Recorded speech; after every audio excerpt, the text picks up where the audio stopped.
Hello and welcome to the Gaggle, where we challenge and, if necessary, destroy media narratives. I'm George Szamuely. With me today, of course, is co-founder of the Gaggle, Peter Lavelle.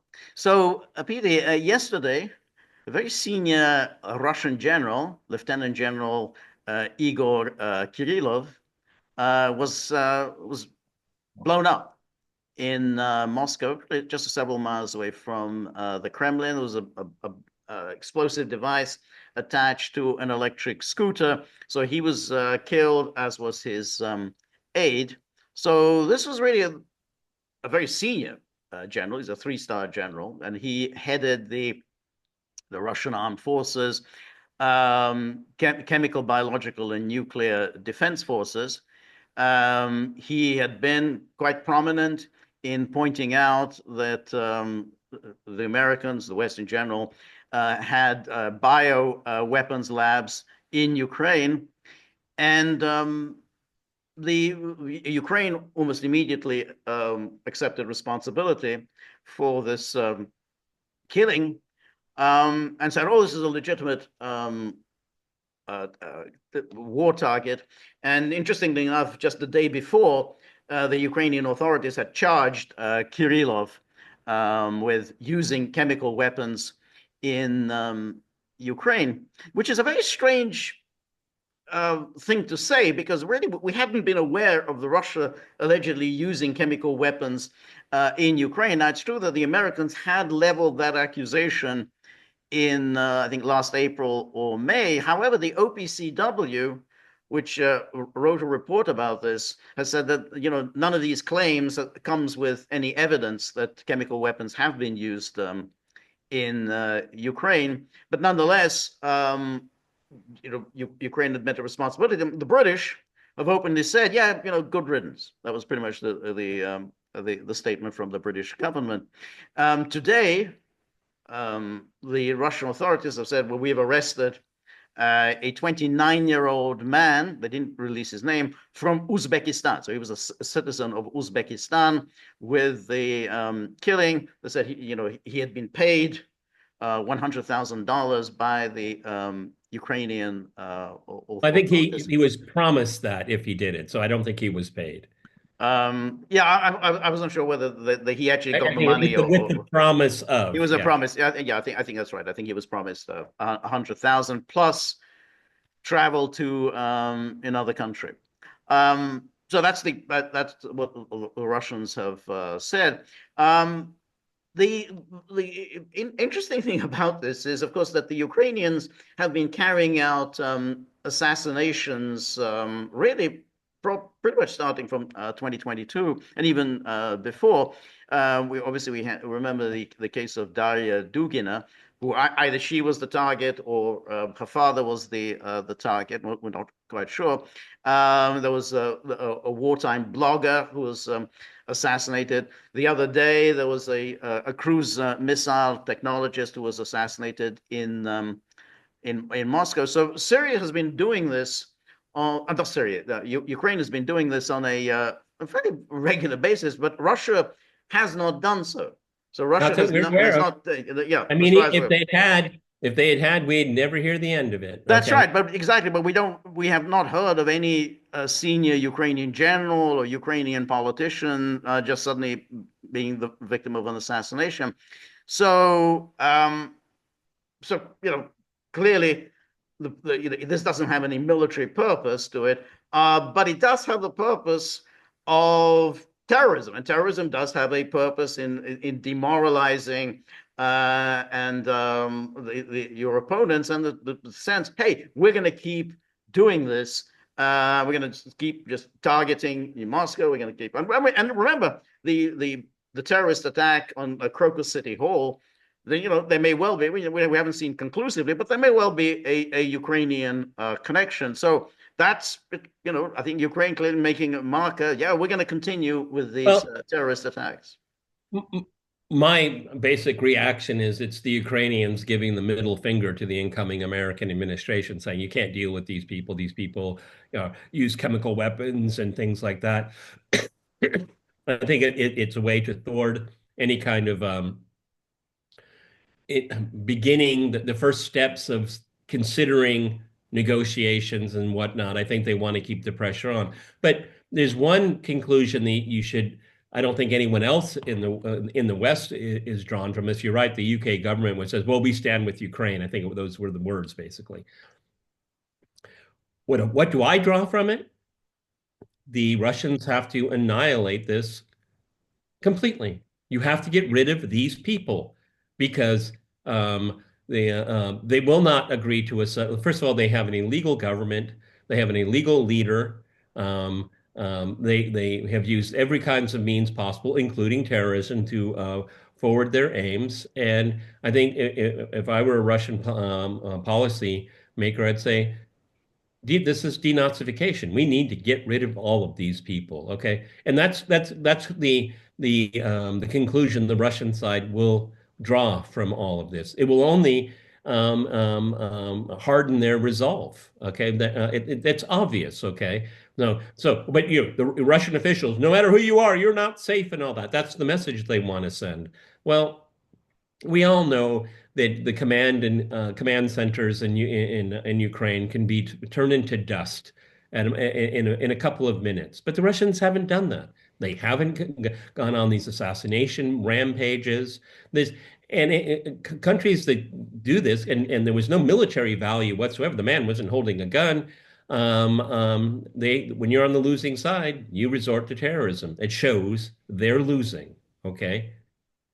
I don't know. I think I don't think that's kind of how Ukraine was seen. I think your initial point is, I think, right. I think they're showing Trump that, hey, we intend to continue No with matter this. what you think, we're going to continue doing this. Exactly. We're going to continue with this, and we intend to keep this war going. I mean, there's clearly a goal here, which is to provoke a serious Russian retaliation. I mean, so once there's a serious Russian retaliation, then the cry goes up in Washington. Oh my God! Look what the Russians have done. This is so horrific and so barbaric. We can't possibly negotiate. So the Ukrainian objective is to ensure that there isn't any kind of negotiated outcome. I mean, I think that's way down the road, of course, but we do know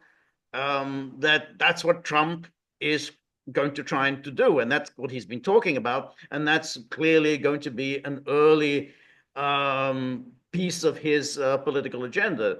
And Ukraine really doesn't want this. So, what do you disagree with? I'm not sure. I don't. Oh, I think that it's based. Oh, that's how Ukraine is losing. I don't think that's how the Ukrainians are thinking. I think Ukrainians Well, want I to think. maintain. I mean, we can argue, but there's no losing in a war. You either won or you lost. I mean, it's like that's it. I mean, Well, that's after the fact. right, Okay. exactly. But that's the point. I mean, that's what. But when you could say he's losing, but you can have all sorts Okay. of tricks up your sleeve, and then you can turn it around. So What George is getting at, and we've talked about this before, and it's really important to keep this in mind, everyone, is the Battle of Stalingrad, when Stalingrad fell to the Soviets.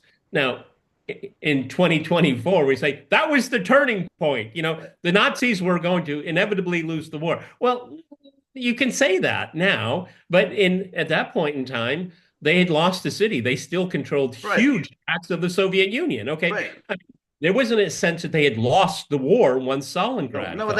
and that's I think that's really important, because war is inherently a very, very unpredictable business. Right. So one side can be losing and still come out the winner, and another side can be winning and then come out as the loser. That's that's Well, the my point principle is, of Clausewitz, which is, hey, war is inherently unpredictable, and therefore should not really be tried. You never know how the hell it's going to turn out. yeah, but I mean, I think that resort to terrorism does show weakness. Okay, if they were doing well on the battlefield and they thought that they had a clear victory in sight, they wouldn't have to necessarily resort to this. We can be both right at the same time on this one here, but Right, right, but I can tell you the Russian reaction is that the Russian the Ukrainian secret services intelligence community, they have to be annihilated. We can't deal with this. No matter this is something that is completely unacceptable. We're not doing it to them. They're doing it to us. It's just another reminder why this is a just cause from the Russian side. Sorry, but that's how they look at it here. Well, I think so. And I mean, but that's that. I mean, that should always be the goal. Should always have been the goal, which is regime change Yep. And it in should have been done a long, long right, right, ago. Anyway, and yeah, that well, that's exactly it, and that's what Putin was saying in his speech to the Ministry of Defense the other day. I mean that the source of your problem is Kiev, and that there's no question. I mean, so, but that's not really what has been done. I mean, that's not really what Russia has been doing. He said that the fighting has taken place in Donbass, and it has allowed these people, the Ukrainians under Zelensky, to continue with their campaign, their terrorist campaign, and essentially this continuing with this brutal, terrible war, which there's no need for it. But that's what, and so if one were to think, well, what is Russia's wartime aim? It should always have been, and should now be, removal of these people in Kiev. But I don't know, to be honest. I mean, if we want to say, well, what do you think Russia is going to do? I say, well, probably they're going to hit the electric infrastructure. I mean, that's what Russia usually does whenever Kiev does these things. Well, we're going to target the electric infrastructure. well, but George, That but doesn't see, have that simply doesn't have yeah, you're, the you're, the long-term consequences that it should have. I agree with you. Okay, but not being accused of killing non-combatants like that. They don't want that on their ledger. Okay. I see this kind of this turning of the cheek, which you and I have discussed ad nauseum since the day one, okay, of the special military operation. What this assassination, by definition, is political, and the Russians will react with what is it? Military technical Right. reaction. This is always going to be a military technical reaction. You Right. can't choose as a political act. Of course, they got exactly the response they wanted from the West. Somehow the Russians deserve it. Okay, they got what they wanted. Okay, Right. but it's a Pyrrhic victory in my opinion. Okay, and it Yeah, just so yeah, I agree. It's no victory at all. It's just simply a way to show the Russians, hey, we we can can do do it. this, and we can go on doing it, and we will go on doing it. And I agree with you saying it's also a middle finger to Trump. Mhm. So yeah, we don't really want any real negotiated outcome, and they've continued to say this. I mean, Zelensky kind of plays along with this. Well, maybe there'll be some kind of negotiations, but he's only doing it just in order not to piss Trump off. But He's only you know that doing it. they're not going to go along with any kind of negotiated outcome. George is absolutely right. We'll consider this. This is a possibility, but let's keep it going anyway. Right, Okay. right, That's the message all along. right, Okay. Because Zelensky knows that if there's any date we could look at, any time period we look at, whether it be some kind of conclusion, I'm not saying peace or that word, or a conclusion, his days are numbered and he knows it. right, Okay.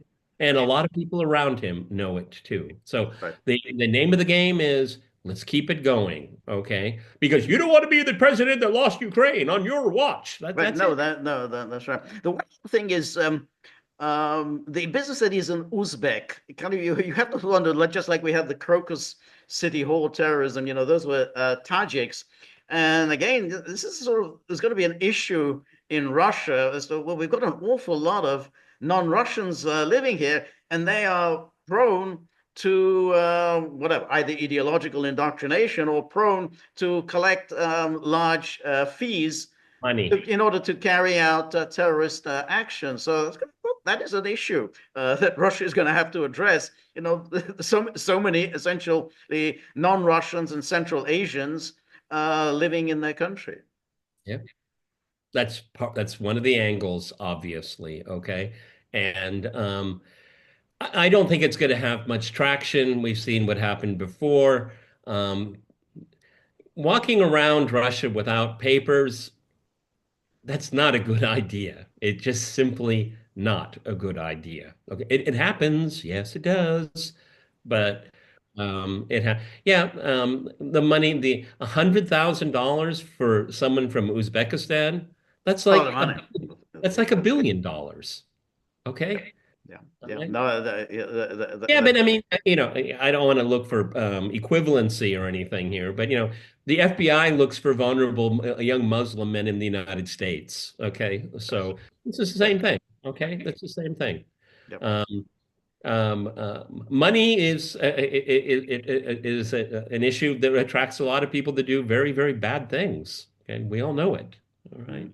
So, all right, that's our take on this here. If there's any, I mean, like on RT, there's like an hourly update on what they have found, one new things. Okay, so if there's something worth reporting, George and I'll pick it up on Friday. Okay, so Yes, yeah. this is the Gaggle with Peter and George. We're on local, so please go to thegaggle.locals.com. This is Wednesday. That means George has his solo tomorrow. Live stream 3 p.m. Eastern time. Please come with comments, criticisms, and suggestions, and then think about these really angry dogs who are just, they just don't think this is good enough, and so you got to keep them happy. This we have. That's the only way of doing it. The only way you can keep them happy. So look at Johnny Apple. Yeah, money talks, and you know what walks. That's always been the credo of of these dogs. So yeah, Of Chihuahua Nation. Yeah. exactly. That's it. So that's the only language he understands. So if you have a few bob in your pocket behind the sofa cushion, whip them out, dunk them into the tip jar. That'll just soothe the ruffled feathers for a little while. We're very grateful for all of your help, friendship, and support. The more you're able to donate, the more of these videos we can make, the more we can work on the technology, and above all, we'll have happy dogs. Would you believe it? No, you wouldn't. So remember, if you like the gaggle, please like, share, and subscribe. See you soon.